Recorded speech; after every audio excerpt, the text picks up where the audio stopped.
When the police were called to the body of a young woman whose skin had been damaged beyond recognition, the only thing that could give them a clue to her identity was her NYSC Khaki trousers. However, after the police deployed all their investigative resources into solving the case that had shocked the entire country, what they uncovered was a crime so calculated, so brutal, and so disturbing that it would forever change how we think about jealousy, social media, and the dangerous lengths a woman is willing to go if she ever believes that what should have been hers had been wrongfully taken from her. This is the horrifying story of Jennifer Tsembe, a 26-year-old woman whose twisted sense of entitlement drove her to commit an act so horrifying that her confession would shock even the most experienced police officer. It all began on Thursday, 14th of April 2022, when 25-year-old Stephanie Terungwa, a graduate of microbiology who was undergoing her mandatory National Youth Service program in Abuja, left home with a 1-year, 7-month-old baby, fully kitted in her NYSC uniform, to attend the weekly community development service that was scheduled for that day. However, this would turn out to be the very last time Stephanie would ever be seen alive.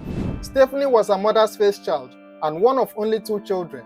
She completed her secondary education in Kaduna State, Nigeria, and after her father passed away, her family relocated to Benue State, where she gained admission into the University of Agriculture to study microbiology. After graduating, Stephanie was mobilized for the compulsory 1-year National Youth Service program, NYSC. She was posted to Abuja, the Federal Capital Territory of Nigeria, where she lived with the father of her child, Edward Achado.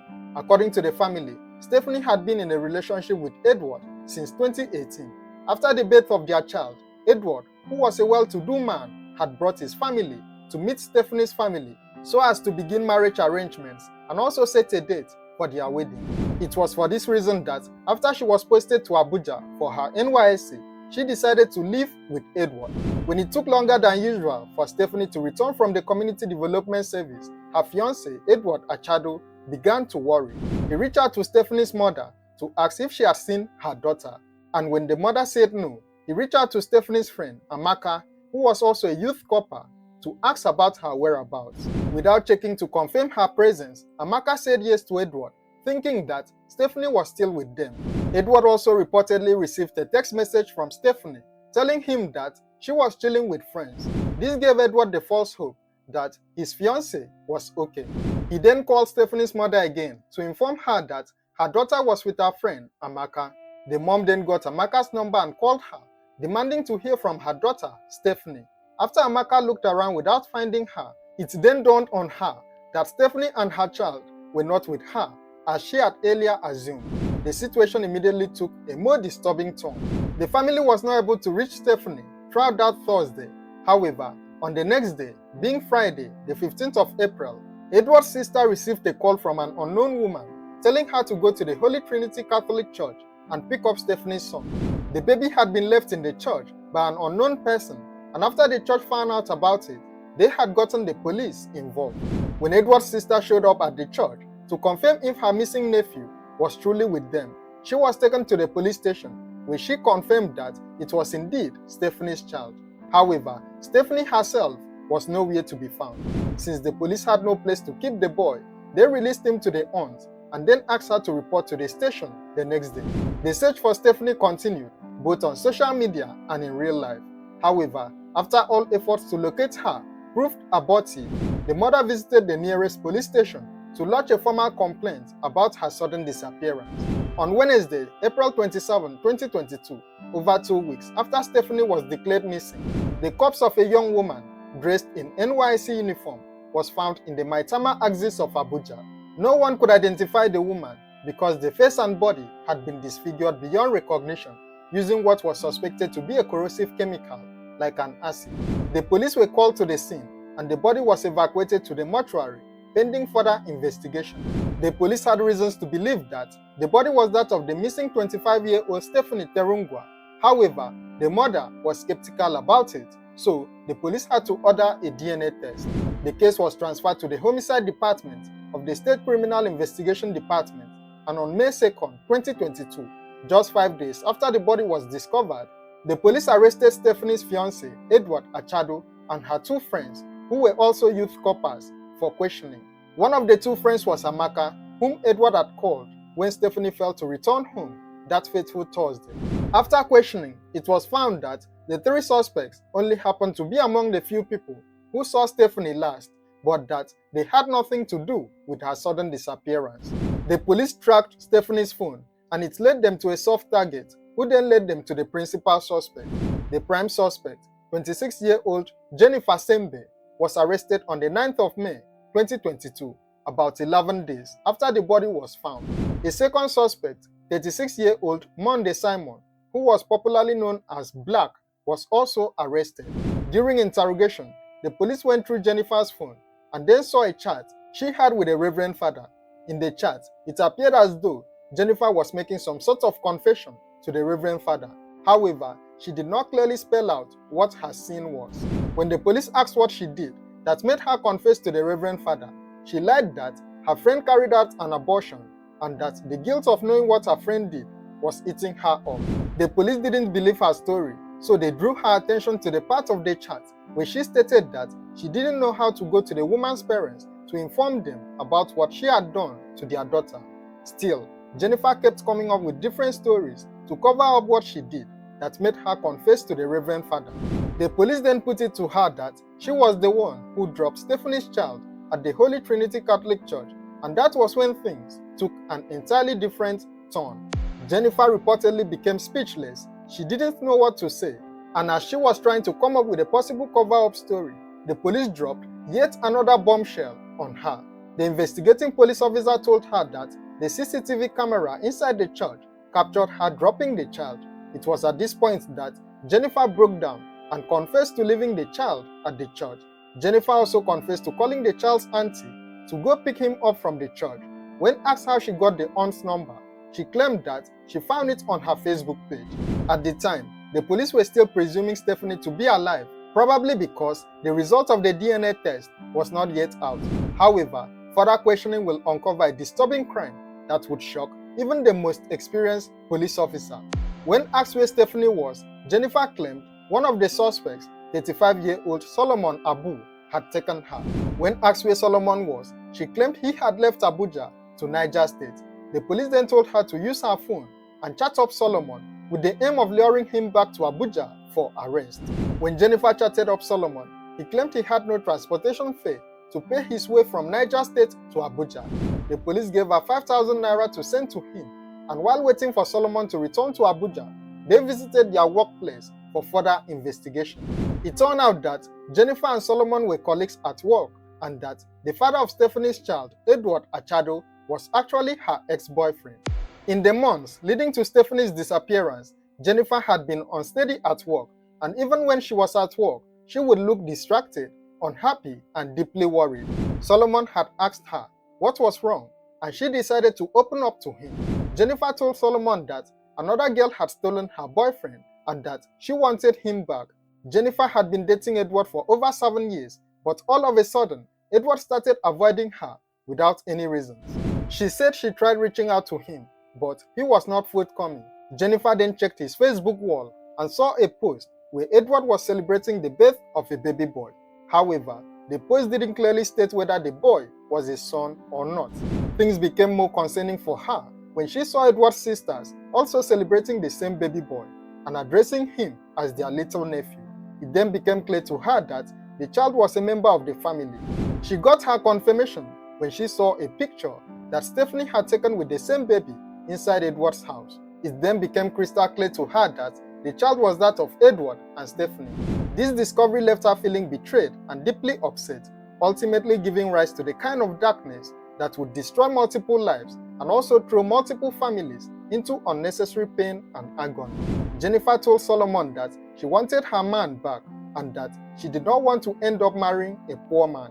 Solomon then came up with the idea of visiting a spiritualist whom they addressed simply as Malam to check if Stephanie had used charms to lure Edward to herself.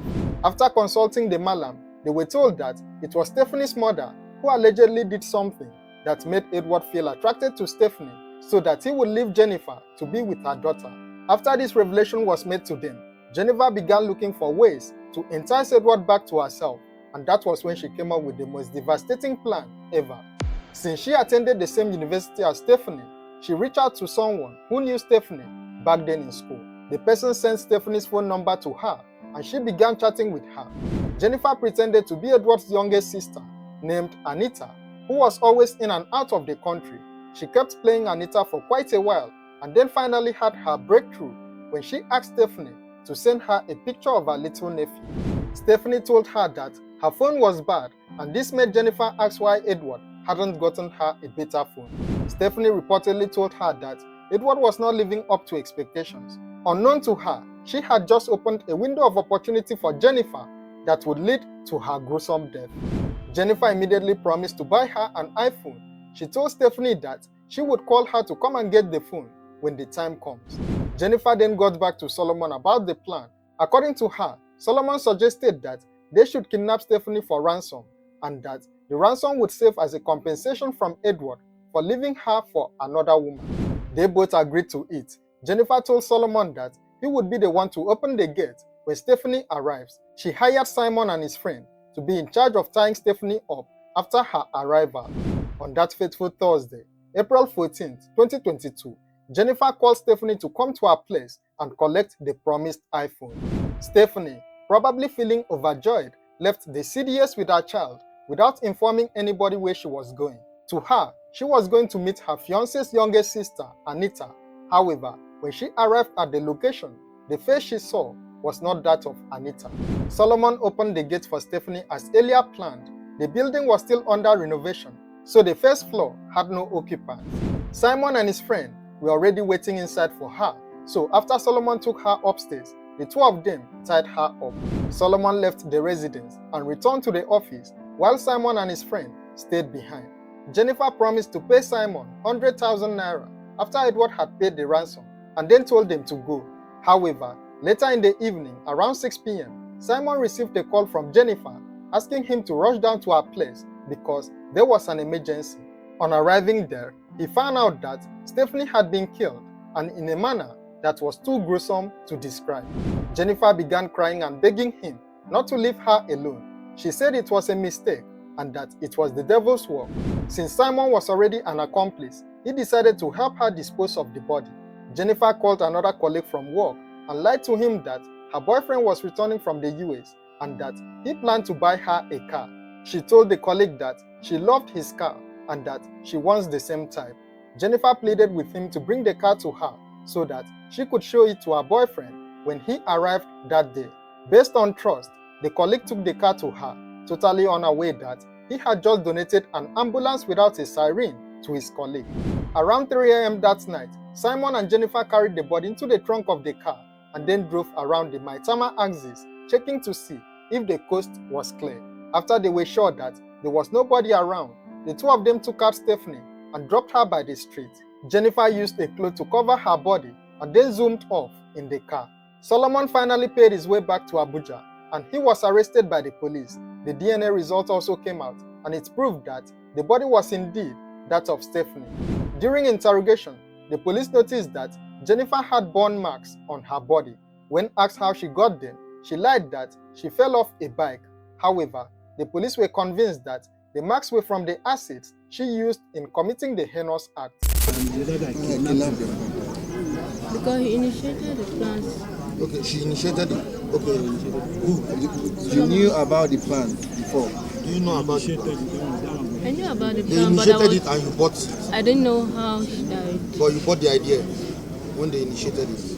But then nobody really told me deep what was the plans later on. What exactly was the plan that they told you? What was the initial plan? What was the initial plan that they told you and the plan that they prosecuted? Tell us. You're not a baby, man. I'm not a baby because I've said all I know. I've been saying. You said there was a plan. They told you about the plan. But they now prosecuted her. That was not to kill her. What did they tell you they will give you after everything? But they now killed her eventually. Yes. What did they say they are going to give you as a share? He said he was going to call the boyfriend and collect money. They will call the boyfriend and collect money. Okay, so the plan was to kidnap her, then demand for money. Yeah. How much are we talking about? I wasn't really interested in that whole plan because to the point I was giving up already. Okay, but which what was were the you initial interested in? amount? What was the initial amount promised you? What was the initial amount promised you? So Just open why up. did I'm he tense. tell you Eh? the plan? I'm tense. You are tired. Yes. The whole question is coming from I went to work. I went to work, right? And then I told Solomon about this lady. I told Solomon about this guy. Hmm? And then Solomon said, because for 2 months I was not coming to work constantly. So Solomon was asking me what happened. I told him what I was going through. So he brought the plan that, okay, since you said this guy had money, can they get the girl? From there money comes out. So you don't feel bad again. Since you are feeling bad. My truth. According to him, that was not the plan.